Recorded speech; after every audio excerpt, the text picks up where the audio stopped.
Bonjour, je suis Virginie et pour changer un petit peu, je vais dire tu, parce que ça va nous rapprocher un petit peu plus.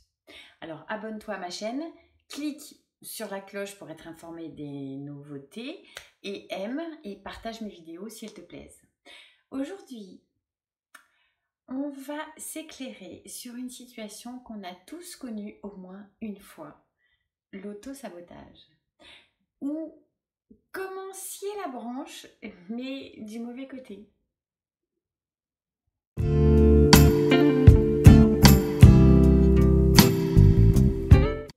Quand une situation nous déplaît dans la vie, nous avons trois possibilités. 1. Je l'accepte. 2. Je fais tout pour que ça s'arrange. Et 3. Je quitte. Et en général, on choisit la quatrième. Il y avait un petit piège. On se plaint. C'est pas de ma faute. Je subis. Je n'y peux rien. L'autre là, il a vachement de chance. Moi, beaucoup moins. Ou alors, c'est de la faute des autres. Bref, j'en bave. Alors, plus ou moins en silence, on ressasse, on se plaint, on alimente le sombre, le drame, on se pollue les globules avec nos paroles et nos pensées négatives, nos corps énergétiques tournent au ralenti, on a de tensions émotionnellement, psychologiquement et physiquement. Un vrai cadeau, du genre, tu viens toute seule ou avec tes problèmes ? Et on refait 10 fois les mêmes bourdes, pour être bien sûr. On attend avant de prendre la décision. On procrastine. Tu sais que tu dois le faire, mais tu n'y arrives pas. Tu te trouves tous les prétextes pour esquiver. Tu feintes ou tu te mens. Ça, c'est pour le plus soft. Et tu as beaucoup plus complexe. Dans d'autres cas, et c'est le plus souvent, hélas, l'auto-sabotage est carrément inconscient. T'es même pas au courant que tu te rates. On pourrait te mettre en évidence sur une affiche 4x3 devant les yeux, tu te dirais « Non, non, pas du tout. Je sais ce que je fais, même pas peur. » Mon œil. C'est une manière de s'interdire de réussir par un mécanisme inconscient en portant un masque d'arguments complètement rationnels et conscients. Bah oui, j'ai pas confiance en moi. J'ai peur de l'inconnu, du nouveau. Notre cervelle n'est pas assez entraînée pour envisager le meilleur. Et c'est tellement plus facile d'avoir peur. Jette un cil sur la vidéo de la peur.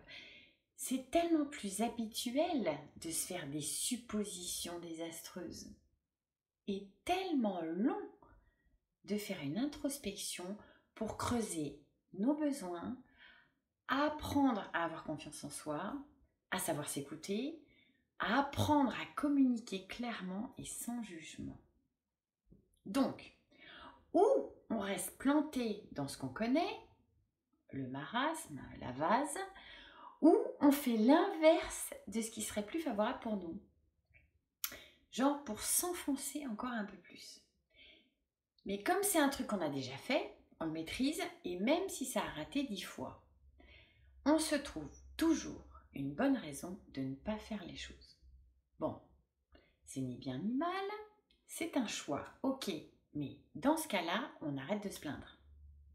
Ou alors, on ne s'étonne pas que rien ne change.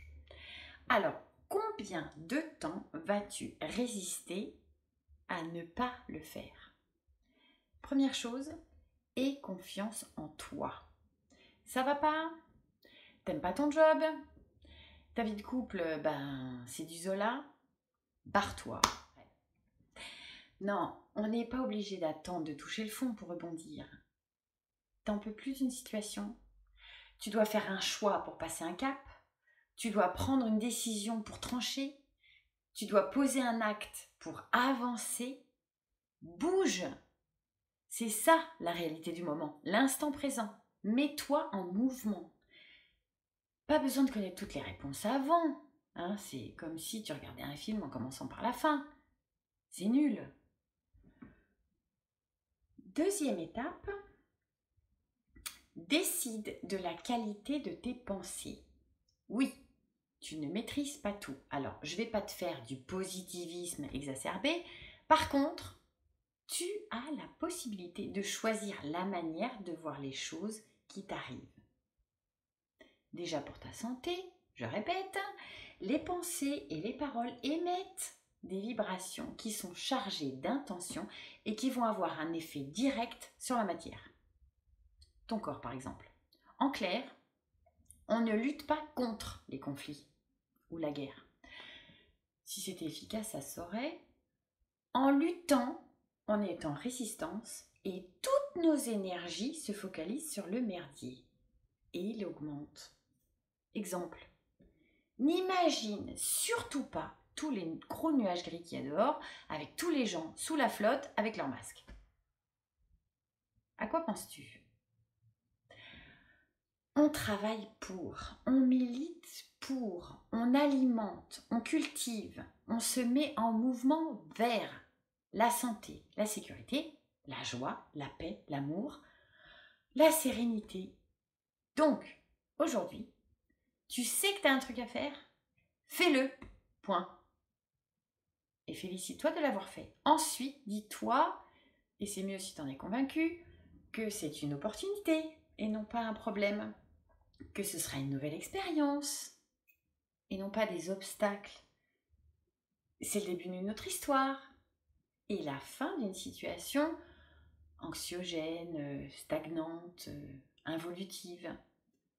C'est pile à ce moment-là que tu acceptes parce que tu ne t'accroches plus à l'histoire. Tu ne résistes plus, tu ne te rebelles plus. Laisse de la place à ce qui suit. Et tu verras, tu seras très surpris de ce qui peut t'arriver. Mais tu as déjà vécu ça, j'en suis sûre, hein, mais tu t'en souviens plus. Rappelle-toi, qu'est-ce qui t'est arrivé par hasard dans ta vie? La plupart des choses arrivent sans qu'on s'y attende, sans préméditation, de façon complètement inconnue, quand tu t'y attends moins par exemple. La seule chose qui est prévisible, c'est si tu restes dans une situation merdique, ta vie prendra la même couleur. Et si tu en doutes, je peux te citer Einstein. On ne guérit pas dans un environnement qui nous a rendus malades. Voilà.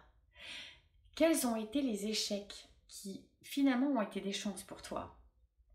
Toutes les expériences et les rencontres que tu fais existent pour une seule raison. Te faire grandir. Et on grandit autant dans la lumière que dans l'ombre. Merci infiniment pour tous tes commentaires, pour tous vos commentaires qui me remplissent de bonheur parce que ça n'a pas de prix. Je vous souhaite tout le meilleur. À bientôt. Merci.